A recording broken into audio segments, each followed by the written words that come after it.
Hey, There dude, it what's is. up? Welcome to my mobile office. All right. Running around, sitting in traffic for taking the kids here and there today. You know how that Oh, goes. yeah. I know how it goes. Well, listen, I like to keep these short and sweet, and I Okay. appreciate you setting aside a few minutes to come hang out. Maybe Uh-huh. wave to everybody that's joining us here. Um, so we take this video and we'll put it on. I'll send it over to the Rugged Revival. They're based out of the UK, and they'll put my little segment in between some of their regular streamed episodes. And Very cool. yeah, I know you saw the one with Jacob, so Yeah. they're fun. Yeah. So let's get into it. I know you got a tight schedule. So why don't you tell me about who was the first person that really inspired you stylistically? Um, Man, that's hard to say. I'm old. Um, I'm from the Northwest, so I kind of grew up in the 90s with all the kind of, for lack of a better word, grunge stuff going on. Yeah. Um, and before that an 80s kid that was into Michael Jackson and Wham when my mom was cleaning the house and stuff like that. Yeah, that's cool.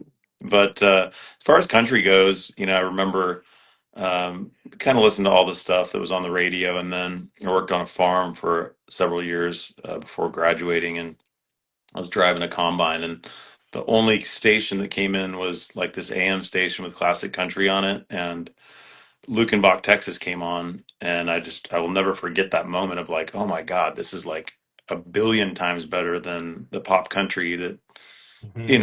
Tim McGraw or Kenny Chesney, what, you name it, whatever that was out at that time. And so that was a real like huge moment. And then from then on, it was all, Hank Jr. and Waylon and all that stuff with also kind of the rock stuff on the side. So Yeah, do you feel like you've kind of evolved into like where you're comfortable now? Like I was looking at some of your earlier album covers and you had like shorter hair, more of like a real traditional country western style with the blazer, no facial hair, yeah. that kind of thing. Like for me, like looking at you, I'm like, oh, he feels more at home now. Like you finally landed where you needed to be. You got the hair, you got the facial hair going on. It looks good. Oh, thanks, man. Yeah, I mean, I came from the corporate world, so I kind of did, everything we were supposed to do growing up, and go Hmm. to college, and then get the corporate job, and did that for many, many years, and had bands on the side. So I guess it took me a while after doing music full time to kind of transition into a different look or whatever you want to call it. But I kind of, kept my clean cut corporate look for a while. Put out Yeah, a couple records with that evolution. going on. A little evolution is good. Yeah, for I think sure. that's cool. All right, so I'm not done. We'll see what happens next. yeah.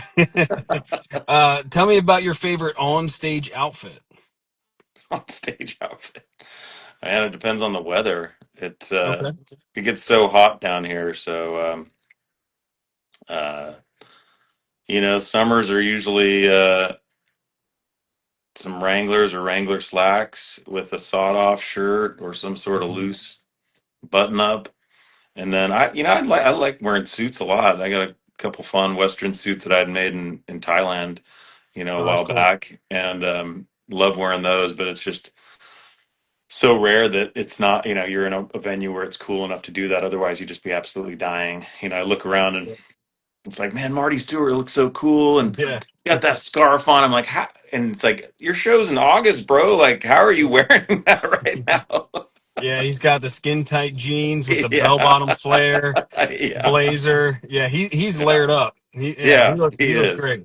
Him and Dwight, they go Right, all out. for So, sure. do you tend to like switch your look when you're off stage? Like, what do you wear when you're just kind of chilling around? I don't know. Is this a fashion show? Like Oh, it could a be. fashion? It could be.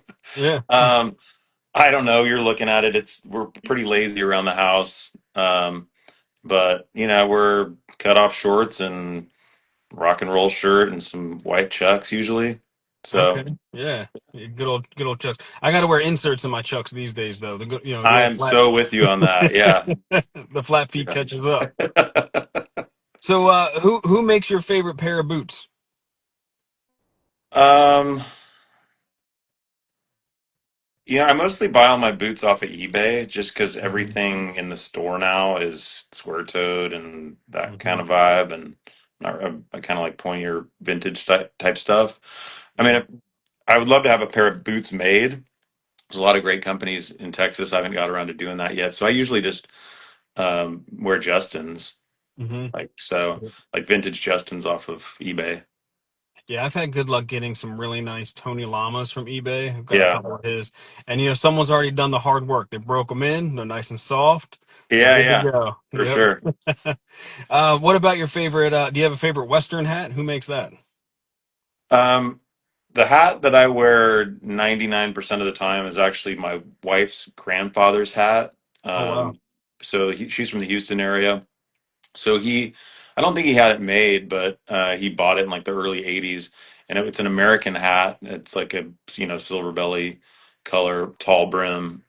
Yeah. I think it was from like 1982 or something, but it was American Hat Company in Houston, which is different than the American Hat Company that we know now. Right. So they must have gone out of business, and somebody else picked up the name or something. I don't know the story, but. Um, yeah, just somewhere along the way, I ended up picking up that hat, and That's really cool. That's yeah, a really cool like legacy piece too. It's got a whole story behind it. I like that a lot. yeah. Um, all right, so you grew the hair out and it looks great. What are some of your favorite hair care products to keep that thing in order? Um, I need to ask my wife because I just put some stuff on yesterday that worked pretty well because I'm usually pretty lazy about it and it gets frizzy. Ghost oil, does that sound like a thing? Sure.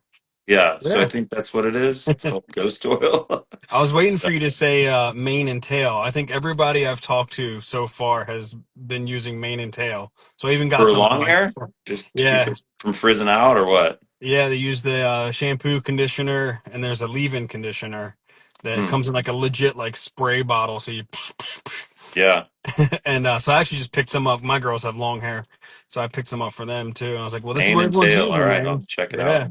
designed for horses, but I guess that's what people are Is it really digging. really? Yeah, yeah, That's people funny. love it.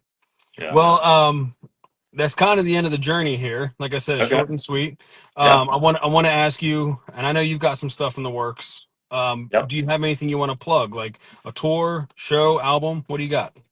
Yeah, so actually tomorrow we're having our vinyl release for our Live at the White Horse Okay. record. So we actually recorded it last spring and just now getting around, after kind of sort of taking our time with editing and mixing and artwork and all that sort of thing. So that's coming out.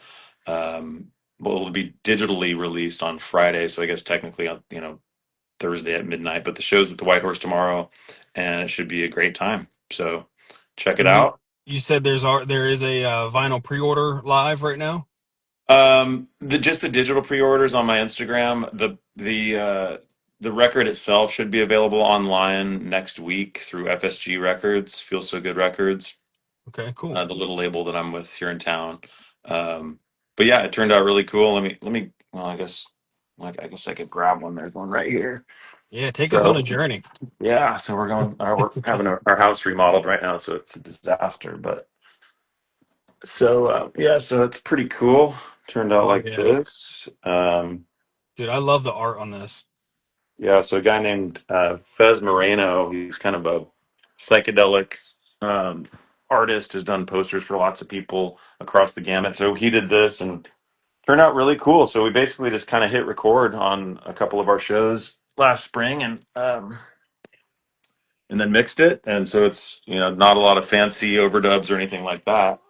It's The No Kiss Alive 2, where you doubled the audience and you had Ace go Yeah, we over tried and to keep it pretty raw. It's what we sound yeah, like live, and it's cool because it's sort of not even really trying to like a greatest hits, I guess you would say, over the last 10 yeah, years since we've been in Austin. So there's like 12 tracks on it, and pretty proud of it. So turned out cool. absolutely.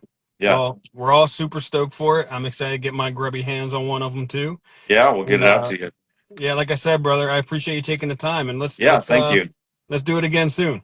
Yeah. All right. Take care, All brother. right, later, All right. buddy. Bye.